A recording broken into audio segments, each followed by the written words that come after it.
करण मेहरा ने कुछ इस तरह से अपनी वाइफ निशा रावल पर लगाया ये इल्जाम। कह दी बड़ी बात, कहा 11 महीने से एक गैर मर्द मेरे घर में है। क्या है ये पूरी खबर, आइए आपको बताते हैं। इससे पहले अगर हमारे चैनल फिल्मी बीट को आपने सब्सक्राइब नहीं किया है तो इसे कर लीजिए ताकि आपको लेटेस्ट न्यूज़ मिल सके related to Bollywood and TV. फिलहाल आपको बताते हैं क्या है ये पूरी खबर।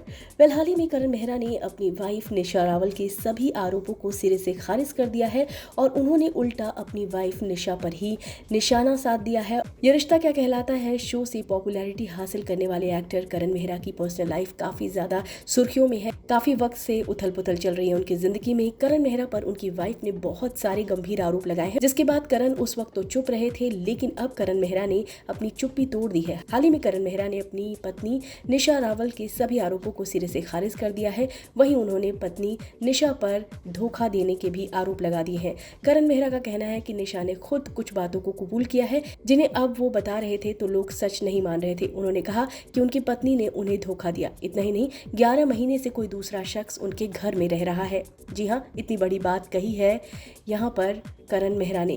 सोर्सेस की माने तो करण मेहरा ने एक इंटरव्यू के दौरान ये सारी बातें की। उन्होंने कहा कि उनके अफेयर की बातें खुद उन्होंने कबूली है। उन्होंने कहा अफेयर के बाद भी मैंने दोबारा उन्हें घर में आने दिया। हमने फिर से शुरुआत करने की कोशिश की, फिर भी ऐसा हुआ। ऐसे में साफ पता चलता है कि किसके मन में क्या था। आज भी एक गैर मर्द मेरे घर में रह रहा है। पिछले 11 महीने से उस शख्स का मेरे घर में ही रहना हो रहा है। वो अपनी बीवी बच्चों को छोड़कर मेरे घर में घुसा हुआ है। ये सभी चीजें अब लोगों को दिख रही हैं। ऐसे में मैं अपनी लड़ाई लड़ रहा हूँ। करण ने आगे इस इंटरव्यू में कहा कि ये लड़ाई मैं लड़ता रहूंगा, उनकी बेवफाई को साबित करता रहूंगा। उन्होंने मेरी 20 साल की मेहनत और मेरी इमेज को डैमेज करने की कोशिश की है ताकि उनको मेरा सब कुछ मिल जाए, चाहे वो घर हो, गाड़ियां हो, पैसा हो या फिर बिजनेस हो। इन्होंने मेरा बिजनेस तक हथिया लिया, तो इन सब चीज़ों से मैं गुजर रहा हूँ। अभी मैं डट कर खड़ा हूँ और मजबूती से इनका सामना कर रहा हूँ। तो इस तरीके के इल्ज़ाम जो है वो करण मेहरा ने लगाए हैं निशा रावल पर। आप सबको याद ही होगा जब इस मामले ने तूल पकड़ा था तो उस वक्त कितना हंगामा हुआ था, किस किस तरीके से निशा रावल ने ये सारी बातें कही थी। और अब सोर्सेस की माने तो इतनी सारी बातें कही हैं करण मेहरा ने और इल्ज़ाम लगाया है खुद निशा रावल पर। फिलहाल इस वीडियो में बस इतना ही।